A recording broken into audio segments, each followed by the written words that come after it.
I don't think anyone can say the employee-employee relationship is all good, because it's definitely not. It is awfully skewed leverage in the direction of business. It behooves all of us to actually think about, what is my career and how do I look at me as my greatest asset I own, my career as the greatest asset I own, and how do I leverage that? Now you have something where you can actually think about, what is my value on the market? What should I be getting paid? Right now it's a black box, and business gets to own that black box and make you feel paranoid about it and even hang that over your head. But I think in the future, it's going to be much more transparent. AI is going to ruin the world and destroy jobs. Or is it? This week's guest takes an optimistic view about how AI and robotics can combine to solve the broken employee-employer relationship. We can rely on those machines to do that work. And so it's making us realize, like, wow, the human abilities are going to be coveted in the future. I, the worker, I have control over what I'm doing. Drew sees a world where human skills are more valued than ever, and technology like blockchain helps individuals navigate their careers. As machines proliferate, the need for human judgment increases. And that means that the value of a human is going to increase. Keep listening if you're ever worried about AI taking over your job. Welcome to The Thought Follower. I'm Joe Mackay. I've always had a lot of questions about life, and this show is my quest to find some answers. Each week, I'll chat to a thought leader to hear what's going on in their space. Let's jump into the next episode. My next guest on the show is the founder and CEO at Lever Talent, Drew Fortin. Welcome to the show. Thanks for having me, Joe. But maybe just to kind of set the scene and put things in context, how would you describe what you do in a couple of sentences? Sure. I would say I help leaders get unstuck and understand what it means to truly achieve their own potential and help others achieve their potential. And we do that not just by understanding ourselves, but by realizing that there are tons of different levers all around us, especially in the form of technology. And that's where the root of my passion is helping people realize that technology is here to free us from the mundane and tedious tasks in life and allow us to achieve what we truly feel is greatness or satisfaction. Yeah, you've done a lot of research and thinking about technology and the role that it plays in the future. Mm-hmm. And it seems to me when I see a lot of your stuff, you called this out in an article you published, that the employee-employer relationship is broken. I think that's a sentiment, not in every single case, not for every single employee or for every single employer, but I think there's a general sentiment at the moment that things need to shift, and we've obviously seen things shift. Why do you think the employee-employer relationship is broken? It was never that great from the start. I recently did a bunch of research of different experts across academia and investing and economics. Never asked this question to an economist, by their way. They're like, how can it be broken? Money is being made. Really what this comes down to is an acknowledgement that we are slow to adapt. And their employee-employee relationship from decades ago with the assembly line and mass manufacturing was very different. It was, you are a human and you are part of the machine. And now with artificial intelligence and the advancements in robotics, we can rely on those machines to do that work. And so it's making us realize, like, wow, the human abilities are going to be coveted in the future. And that means that I, the worker, I have control over what I'm doing.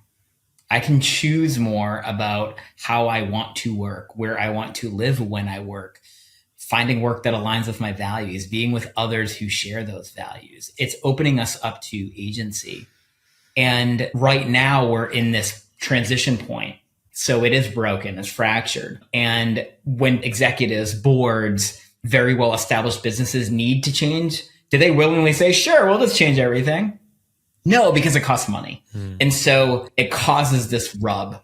We're seeing a lot more union activity than we have historically. And it's not like we're stepping back in time. It's just that we have a major platform shift upon us, new technology, a new outlook on life. And it's making us all question, like, well, what was I doing? What was I smoking? And why was I just sticking around when I could have been working on my career? It's a provocative question. And I don't think anyone can say the employee-employee relationship is all good, because it's definitely not. That goes really to the core of the philosophical question of, should it be all good? Work by definition is not play, is not fun. But I think you're right. There is a sensation now that people feel like they're just a small part in a big machine. So if it's broken now, what do you see as the future? How do we get out of this? I think we start giving more control to individuals. Your career is the greatest asset you own. And I think that you would be hard pressed in this economy to say, oh yeah, I'm an at-will employee. That means I can leave whenever I want. The reality is you can't. It is awfully skewed leverage in the favor of business, in the direction of business. And I think that what the future holds is a little more equilibrium, because as technology takes over the more transactional components of work, it's leaving humans for the more relational components of work. And that's not just interpersonal relationships, which will be coveted. It's finding relationships between disparate data sets and things that machines just aren't hooked up to do. It's creativity, it's subjective decision making. As machines proliferate, the need for human judgment increases. And that means that the value of a human is going to increase. And if you're at the top of your game with your human abilities in whatever field you're in, that's where the value is going to be created for yourself and your career. I read your article on the future of work. You made the assessment that a lot of work that we would today call white collar through technology has essentially become blue collar. Can you just tell me a little bit more about that? First off, I think the notion of white collar and blue collar work, maybe when it first came out, was acceptable. But I think right now it does nothing but divide. It creates classism. Whatever work you're doing, whether it's knowledge work or doing work, regardless, there's definitely a phenomena or a cycle that happens when you have this knowledge work, let's call it. You had computers. Computers used to not be machines. There was actually a role in business called a computer, and it was a person that was really good at math. And NASA had computers. They went from human computers to a machine that could do the computing, which then freed the mathematicians up to do other things and proliferated this technology of computing into society and gave us all a leg up. What happens with that is the computer was a knowledge worker, and then they're like, oh, I'm going to be optimized by machines. And so the machines allow us all to be computers, and then really smart people have to use the machines, and then the machines get more advanced, and then more people can use computers. And then you see with platform innovations, whether that's computing, AI, robotics, knowledge work is where it starts because it's all theoretical. It's all knowledge work. That theoretical work turns into functional work. That turns into engineering. Once engineers start to figure out form and function, that turns into production, into design. And then the utmost you can go after design is art. And that's taking all the stuff that we do and know and doing something good with it again. It's actually a cycle of going from knowing to doing. And so really all the blue collar work before was manufacturing, and then manufacturing got more and more automated. And so then computers came and they're like, great, now we're in a knowledge economy and everyone's doing computing and we're doing this quote white collar work. But now you have something like sales, and now we have CRMs and we have BDRs and we have ADRs. That is the equivalent of blue collar work before. You're literally doing data entry, following a script, following a process. The more you follow it, the better you follow it. The less you focus on being yourself as a human, the more you focus on following the process, you are going to be successful, right? You're literally automating yourself out of a job, making it so that a machine can do your work. We see this phenomena in innovations. We see it in roles.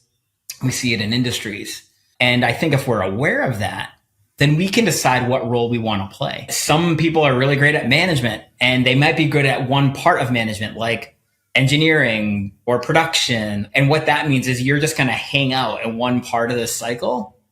And as more innovations come through, you're going to have to stay on top of the innovations and the learning if you want to stay on top of your game.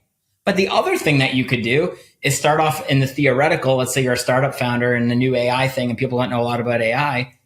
You could literally have a whole career where you go from startup founder, then you're going to be head of a big growth company, and then you're going to be head of a mega huge conglomerate company, and then you're going to get old, and then you're going to want to be a consultant, and that's like the art part of the phase. That whole innovation, that platform innovation of AI is eventually going to lead to a lot more doing work in a decade or two. I can't even fathom what that doing work is going to be, but it will be. I think we should all just be aware of that it's a cycle. I hope the next big wave of decades is going to be probably the creators economy. And it's no longer about what you know. The internet fixed that for us. And now AI is going to answer that for us and do it for us. AI can give us, we can say, I have an idea. AI can say, cool, here's 10 more. Creativity, curiosity. These are the things that they need to start teaching kids in elementary school, It's no longer grow up and have a white collar or blue collar job. It's going to be, well, how do you think about systems? How do you think about patterns? I hope to God that we get away from blue collar, white collar thinking for sure. AI is a hot topic at the moment, from the extreme evangelists to the doomsdayers. What you seem to be most excited about is what you see as coming next, which is robotics powered by AI. Yeah. Can you tell me a bit more about that? Yeah. The field of robotics needs the power of AI in order to continue to advance in the way that it is going. We've just had a couple of decades of software in our lives, and now I think we're going to enter a new world of hardware. Over the past couple decades, the Roomba vacuum is really like the only big innovation that anybody has in their home, but we're going to see a lot more of it. And there's so much happening in robotics, colleges, universities all over the world. Fascinating work, whether it's with swarm robotics or soft robotics. There's so much happening in healthcare because of the nurse shortages and everything else. And the artificial intelligence is going to help these robots think through these processes that we take for granted, like reaching up into a cabinet and taking a bottle of pills off a shelf and then dumping out 3 pills in your hand. It's actually awfully complex to create a robot that knows what bottle to look at, open the bottle, and pour it out, right? Those are things that now with artificial intelligence that we'll see huge advances on in the next couple decades. My rough layman's definition of robotics would be essentially computing power that can do something. You mentioned the Roomba, or like the robotic lawnmower. Yeah. Is that what robotics is? No, I mean, AI is a robot. You don't need to have a hardware for something to be called a robot. Anything that is programmed or can even be controlled a little remotely is a robot. So we've talked a little bit there about how technology enables humans in the future to focus on more of those human-only skills. Mm-hmm. And in your theory of this future of work, that has some pretty interesting consequences for the human workforce moving forward and how we find work, how we stay in work and move through the job market. Tell me more about that. I think that as machines free us up, can help us simplify our career paths. We can have a career path that is riding that cycle, managing in that cycle as it moves, or we can have a career path that stays put. If we know that about ourselves in our career, then we can plan accordingly. I don't think many people plan out their career in that way. I think we have goals and we say, I'd like to have a house by this time. We look at work as just the creator of some value in our life that we can use for other things. And I think we're increasingly, especially in this decentralized world and all we're having with hybrid work, our work is going to become much more integrated into our life. And I think it behooves all of us to actually think about, well, what is my career? And my peak earning years are probably going to be in my early 50s. How do I look at me as my greatest asset I own, my career as the greatest asset I own, and how do I actually leverage that? And I think based off of your own personality, your education, cognitive ability, all of these coveted human abilities that I think there will be a market for in the future. Now you have something where you can actually think about, like, what is my value on the market? What should I be getting paid? Right now it's a black box, and business gets to own that black box and make you feel paranoid about it and even hang that over your head. But I think in the future, it's going to be much more transparent and much more clear. And when you have that knowledge, you'll be able to make the determination. You know what? It's worth me quitting my job right now and going to get more education, because if I do that, it'll bring this much back to me. It's kind of insane that we don't do that in our career, but we should. Yeah. And I think that this future of work is going to open us up to that. You're right. I feel like there's not many of us out there who truly can do that, who really are at-will employees. Hey, it's Joe here. I hope you're enjoying the episode. Every chat in season 1 of The Thought Follower is very different. I've talked to creatives, economists, elite athletes, CEOs, venture capitalists, and a bunch more along the way. You never quite know what you're going to get, so make sure you subscribe or follow wherever you get your podcasts and make sure you don't miss an episode. Get back to the chat. As the shift to human skills increases and we become more aware of where we sit and what the value is, how do you see that playing out for us moving through the job market and moving towards that kind of at-will employment state? How do you see that happening? I don't know if you're familiar with Joseph Campbell. Joseph Campbell is most famous for discovering the monomyth, or the hero's journey. one of his big things is follow your bliss. And I think that we all want to follow our bliss. We all have something we're passionate about. There are some things that society has taught us that, well, you can't really make money after that. So you should probably have a job and then you can do what you like, right? And I think that world is quickly changing. There are these things called DAOs, decentralized autonomous organizations, that are being created in crypto markets and Web3. And it's essentially working anonymously, contributing to something that's way bigger than you are by all these disparate actors. I think that's happening in small droves, but it's growing. If we look at that, that's a hint, I think, a sniff of things that could be coming in the future. I think at-will employment actually does not serve the individual personally. I think that Upwork, contract work, what we've seen over the last few years has actually made it acceptable. One of the things that we're actually talking about at Lever Talent, we're a small business, but as we move forward, is this notion of an employment contract. Not just like, oh, you're a contracted employee, but actually like, let's talk about the severance now while we like each other. Let's actually have this conversation about what that would look like if you had to exit the company. I think then individuals would feel much more freedom over how they want to craft their career journey. I feel like right now it's kind of expected that you go and you have a job, and a lot of people just try to keep it and get promoted in the same company for as long as they can. That just feels really loose to me. Yeah. And I think that that's what the future is going to free us up to do. You seem to be quite optimistic about this. Where does that optimism come from? I think we're inherently born good. I think as a society, especially here in the US, politics is used to keep dividing, but we're much more similar than we are apart in so many different ways. I also look back at these major platform innovations before AI was digital transformation, thanks to Wi-Fi, and then before that, just the internet, and then before that, computers. All of those platform changes came with fear-mongering and people scared for their jobs. Were jobs displaced? Absolutely. Were they like, oh, this platform came and I lost my job tomorrow? No. It happens much slower than that. The good news is now we've been alive and have been monitoring these cycles for a while. We can see how they happen. Are the velocity of the cycles increasing? Absolutely. But is AI going to come in like a year? It's going to tackle and like destroy all the jobs that the World Economic Forum says it's going to destroy next year? No, not that we can sit around, but if we start planning now, I think we can be okay about it. And I'm just so excited to see what this next wave is going to free us up to do. We don't know, but somebody's going to figure out, oh, here's another thing that creates value in the world. There'll be more work than we know what to do with. So it's not like work's going to go away. It's not capped.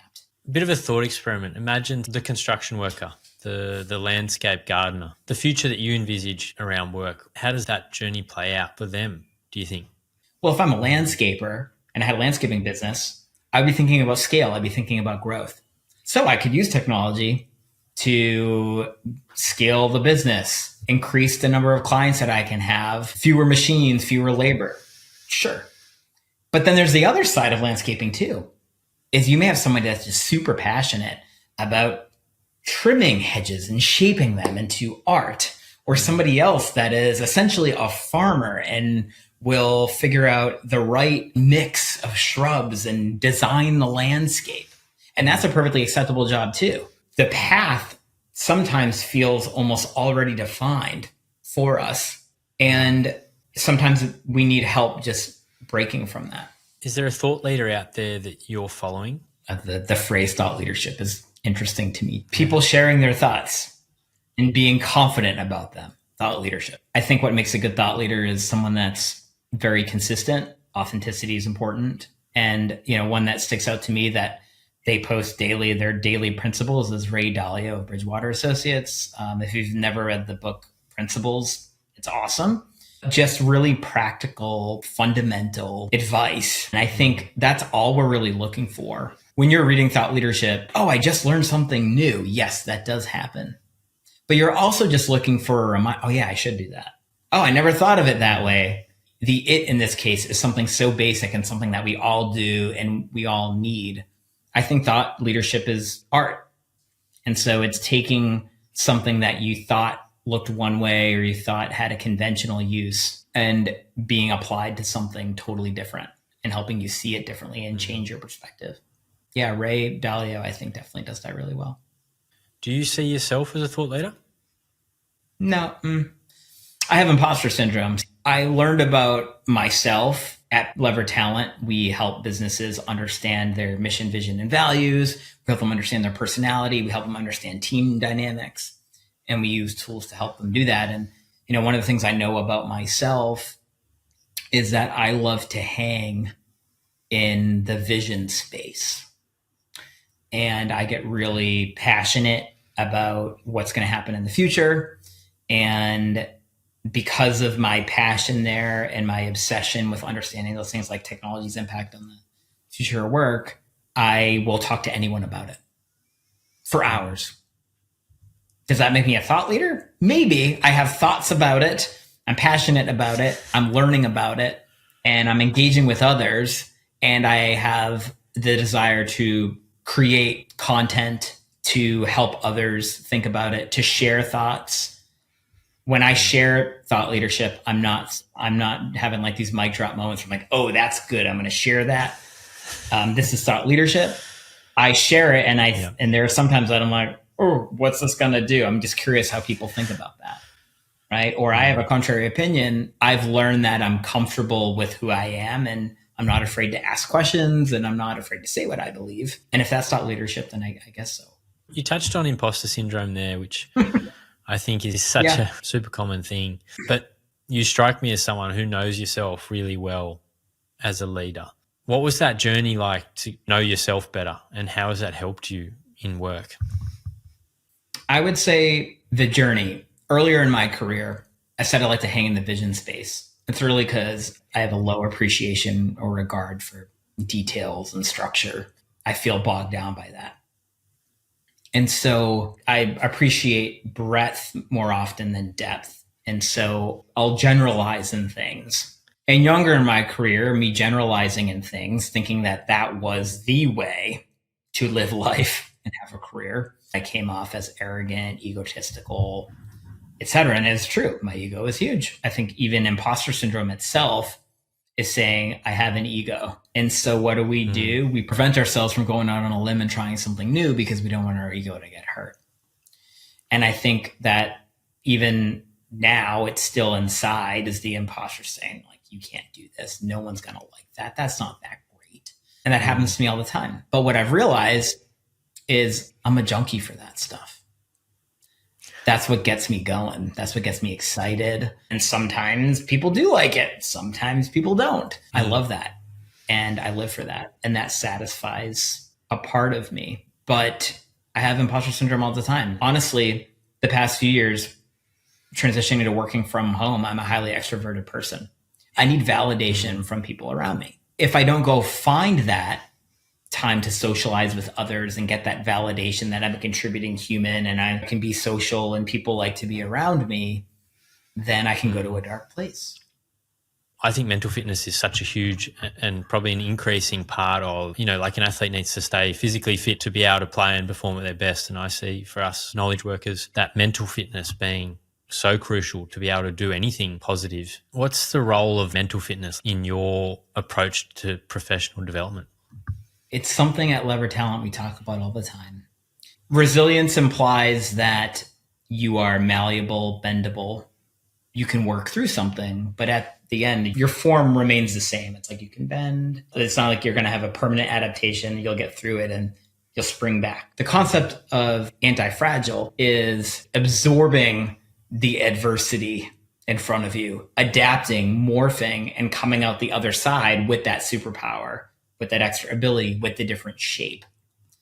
And when I think about this concept of mental fitness, I try to subscribe to that, which is the more that I can take on that's challenging, take on that's frustrating, I'm stretching my brain, I'm learning more, and I'll be able to apply myself differently in the future. And I think in business, knowledge work, that's why there's all this talk now about outcomes over activities, because you can sit in front of a computer all day. But now I've realized, like, I like to work out in the middle of the day.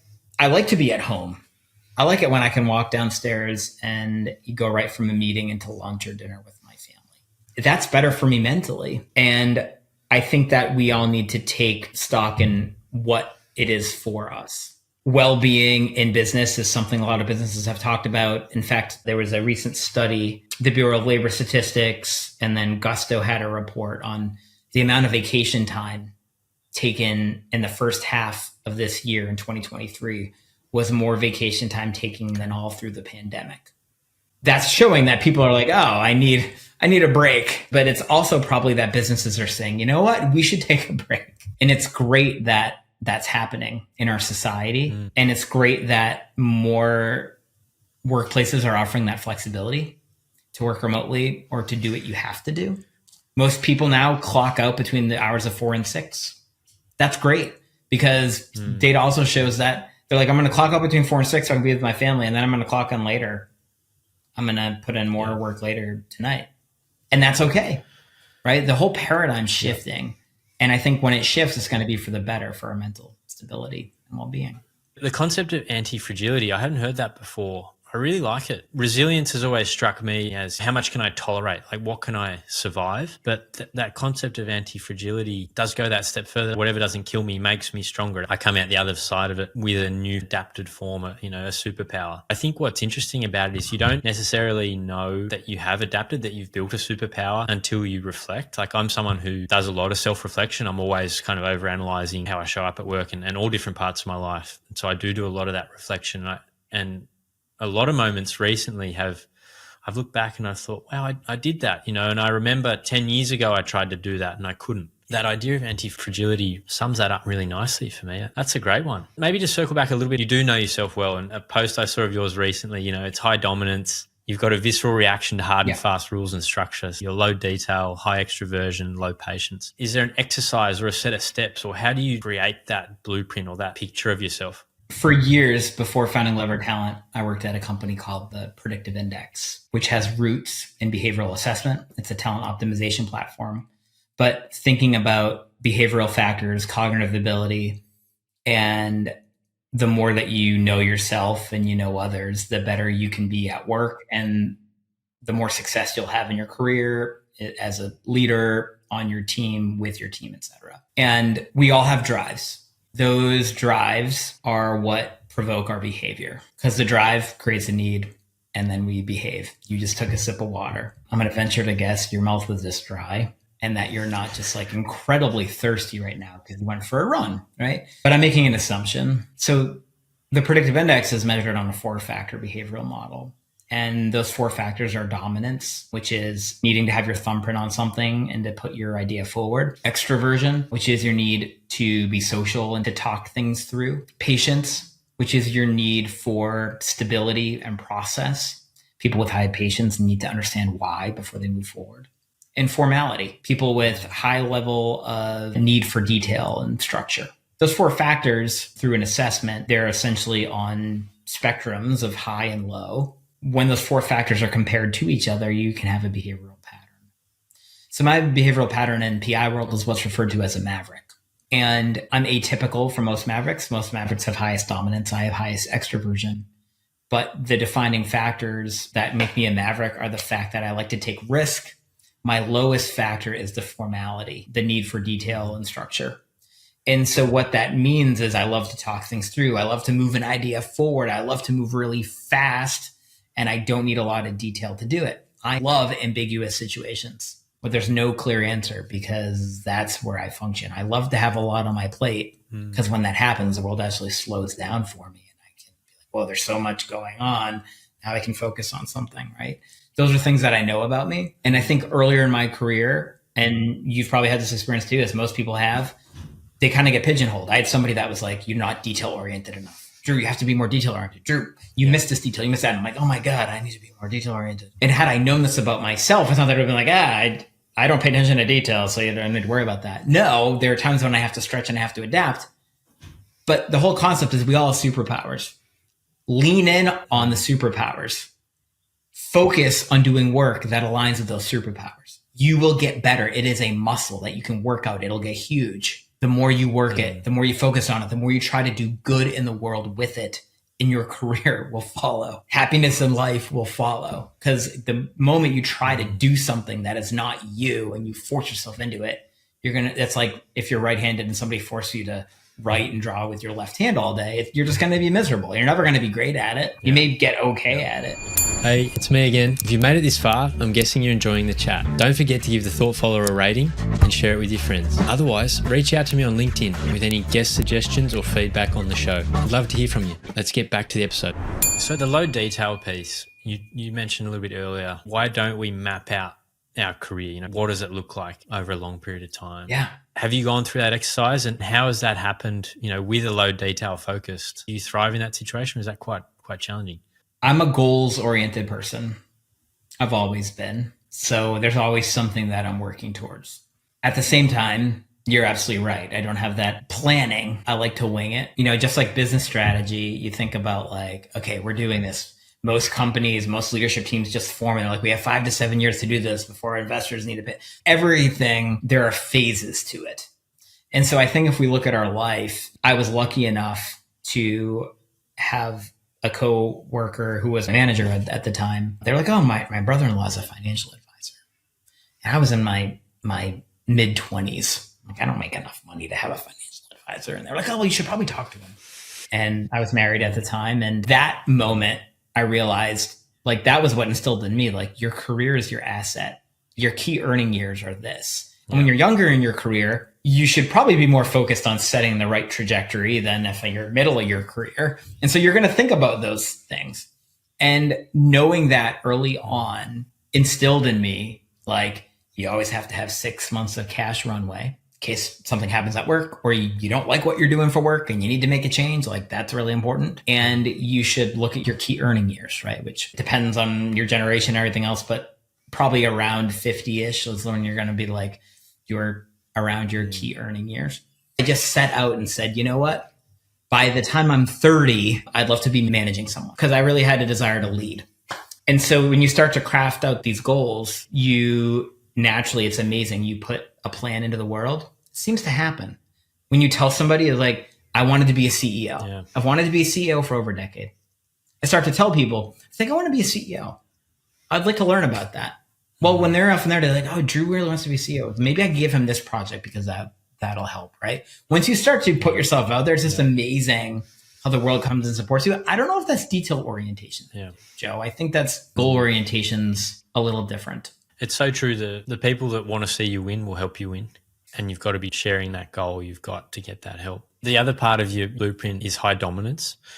As a leader, how do you set your team up around you? Does that mean you need to surround yourself with lower dominance people that you can kind of actively lead? Or what does that mean for your structure?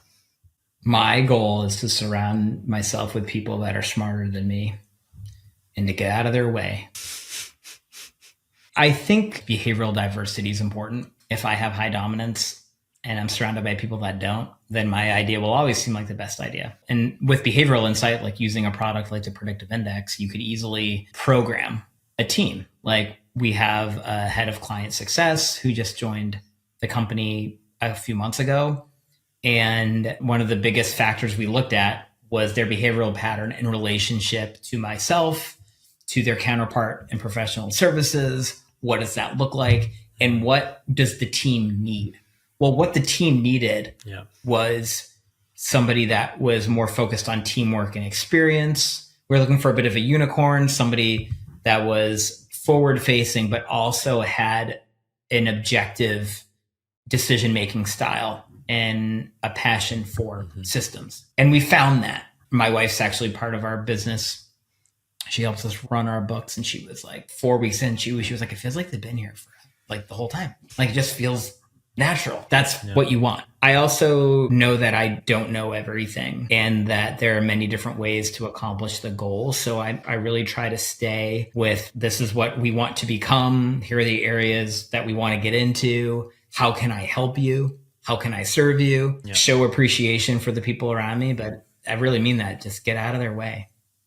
one of the biggest things as a leader is getting out of the way, like you said, and saying, I don't know the answer, but we've got experts in this building. For me, getting a promotion, moving up the ladder is all about, I've got to demonstrate I'm skilled in this, I'm expert in this, I can advise on this, I need to show how much I know to move up. You have those tests in life, in your career. So those moments do happen. But I think that one of the greatest underrated leadership skills is vulnerability. There's great power in showing people that you're okay not knowing and you're okay trusting somebody else to do something. So that was something that I learned in my career. It's okay when somebody says, do you know what's happening here? I don't, but let me get someone on my team that can help you understand that. There's a lot of vulnerability in the way that I just approach that. And I think that leads to credibility. People know that, okay, you're not just going to make something up. When you're put on the spot, you're going to say, I don't know. And that's okay. How do you get the ego out of the way to have that vulnerability? I went through a stint when I was leading folks that I would have them read the book No Ego by Cy Wakeman. And some people, when one person I gave it to, got offended. They're like, do you think I have an ego? And I'm like, well, that's your ego. I think that out of control ego is like a cancer. It just eats away. And I think one of the biggest misnomers about ego is that we look at somebody in politics like Donald Trump as huge ego, and that's what ego is, right? I think that the other side is even more dangerous, and that's the ego that prevents you from doing something, prevents you from speaking up, just makes you submit. That's also ego. And so I think the way that we have to manage through it is by talking about it, but also getting help from others. Mike Zani, the CEO at the Predictive Index, has this process he has people go through called front of t-shirt, back of t-shirt. Front of your t-shirt is what people see when you walk in the room. Back of the t-shirt is what people see on the way out or they didn't say in that meeting. I have my front of t-shirt, back of t-shirt document I've been maintaining for almost 10 years now. And it evolves slightly over time, but I'm pretty clear on those things that are my ego, the back of my t-shirt. And I've gotten enough coaching and feedback and asked people for that. When you see this, do you see this about me? Because somebody else just said that this happens with me. Yes, Drew, you do that. And it's crazy. It drives us nuts. I've had that happen. And that's great. That's a gift. What's a concrete example of some of that feedback you got where you were driving your team crazy and you didn't realize? One of the things that I can do, because I have the low attention to just low regard for detail orientation and all the nitty gritty and really get excited about new things, is we'd get a project started, things are rocking and rolling, and then somebody would be like, yeah, but like, what about this? And I'm like, oh, that doesn't seem like a big deal. Like, I'm sure you can go figure that out. We can fix it. That happened a lot. And somebody brought up to me, they said, hey, when you do this, like you actually minimize this person and you minimize the people that are in the more operational roles. It comes off as you're not appreciating. I don't know whether you do or not, which I absolutely do. I totally appreciate them, but I wasn't hanging out there long enough, right? So that's an example of it. The other example is I love debating stuff. And I tend to default to using hyperbole. And there are times where I'm like, oh, we're debating, so let's do it. But it didn't get the right cues. And it just came off as me being a complete jerk. So I know that about myself. And it's not that it never happens because I know it. Yeah. But now when somebody says, hey, can I talk to you? I'm like, oh, you're going to talk to me? I had a feeling about this. They're like, yep, that's it. No, I'll take that as a win if I can recall just off of them saying, we need to chat. So is that an ongoing step you're taking, like checking in for feedback regularly? How are you managing the ego on an ongoing basis and getting better at doing that? I had years of business coaching and joined a peer advisory group. I've been a member of Vistage International, which is peer advisory. I'm now a member of a smaller community and peer advisory network called Collaborative Gain. And these are like group business therapy. We meet as a group once a month, twice a year in person, and you build affinity and relationship with these people, and you share with them your, deepest, darkest concerns and secrets about yourself in the work context, and ask for help on how to process issues. And over time, you learn that issue processing is a learned behavior, and that's something that's really helpful. The other thing that I'll recommend to anyone is get therapy. I think the more that you talk about your feelings, you learn where those come from. We all have different anxieties, and it's okay. We all feel anxiety. We all feel it in different ways. How we experience it, though, whether somebody has extreme anxiety about something and that I don't have anxiety about, when they feel it, I felt that anxiety before. And when you begin to acknowledge that, you begin to appreciate other people's differences. So therapy is important. And then different frameworks. For a while, I was really driving home with my teams that I work with, Patrick Lencioni's 5 Dysfunctions of a Team framework. It's really about trust. Once you have the foundation of trust, you can actually have conflict. Once you have conflict, you can actually commit. Once you have commitment, you can actually have accountability. And then and only then can you achieve results. Really what that comes back to is just trust. The opposite of trust is suspicion. And you're not going to build trust without being open and honest with yourself and open and honest with others. And we try to do that all the time. And then from a personal development standpoint, we mandate on our teams. We also have a leadership program we call the Lead with Leverage program. A big part of that is personal development. And if you're managing a person, my take on it is every 6 to 8 weeks, you have a conversation with them about their personal development. That can be professional development too, but how are things going in the business? How are things going in life? How are things going in your career? How are things going behaviorally? And what are things that we can be aware of and work on together? What are you looking to improve on? And I try to practice that myself. So it's a journey, not a destination, that's for sure. Yeah, 100%. So you're the CEO. At the end of a year, how do you determine if it's been a good year or a bad year? So we are a startup. Anything can happen at any time, but we have goals. We have financial goals. We have client goals. We have new product goals. And I think when you're just starting out, there's a lot of volatility, variability in the goals. So you're going to be saying, over the next 12 months, I think this is what we should do. But every month that could change. But then once you actually get traction, you start to feel something, then your planning cycle goes to every quarter. Let's think about our strategy. Then that goes to every 6 months. Like at Lever Talent, every 6 months feels about right. We're looking at our team dynamics every 6 months. We're looking at our business plan and the things strategically that we thought that we wanted to do. And we recalibrate every 6 months.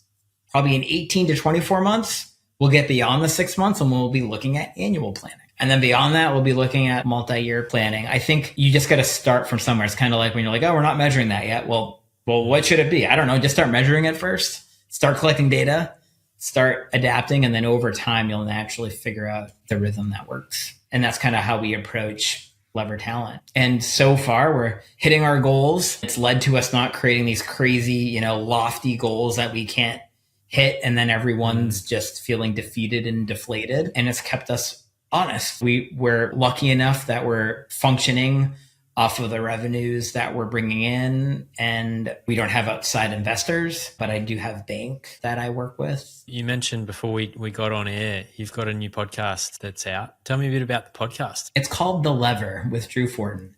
It's a show that focuses on the impact that technology, AI, robotics, Web3 is having on the future of work and the good things it means for us workers. There's a lot of fear mongering out there. As we all know, like these jobs are being displaced, AI and robots are taking over. And as we've talked about here today, I just think we're going to lead to a whole lot of depression unnecessarily because of that. Let's focus on the good things it's going to have. Let's lean into it. Let's embrace it. And with that, we can change the world. So what we did is, based off of my POV, which you could read the 5 trends that are shaping the future of work. You could go to levertalent.com and check that out. Then we set out to find experts across academia, investing, business, and economics to give us their take on it. So I have over 20 interviews, 25 hours of footage, hundreds of pages of transcripts, and we use that to create our episodes. So each episode is 10 to 20 minutes. And it's kind of like a jam-packed, inspirational, educational session we've broken up the future work into 5 various components. On August 7th, the first episode will drop. Really excited. Had a great team that I worked with to do that. That's awesome. That will definitely be getting a follow on my Spotify. Although, to be honest, I've struggled a little bit to get my head around some of the thoughts that you've had. It's such an interesting space. It feels all encompassing. I mean, I guess for people like me who sit in front of a computer and work on the internet all day, it feels really fundamental, the shift that's happening. Drew, thanks so much for coming on the show and sharing a lot about yourself and about the future of work. I'd love to chat to you about it again sometime in the future. Absolutely, Joe. Thanks so much for having me. Thanks so much for listening all the way to the end. I hope you enjoyed the episode. If you'd like to support me or the show, best way is to subscribe or follow wherever you listen to podcasts. And please get in touch with me on LinkedIn. Love to hear from you with any guest recommendations or feedback on the show. See you on the next one.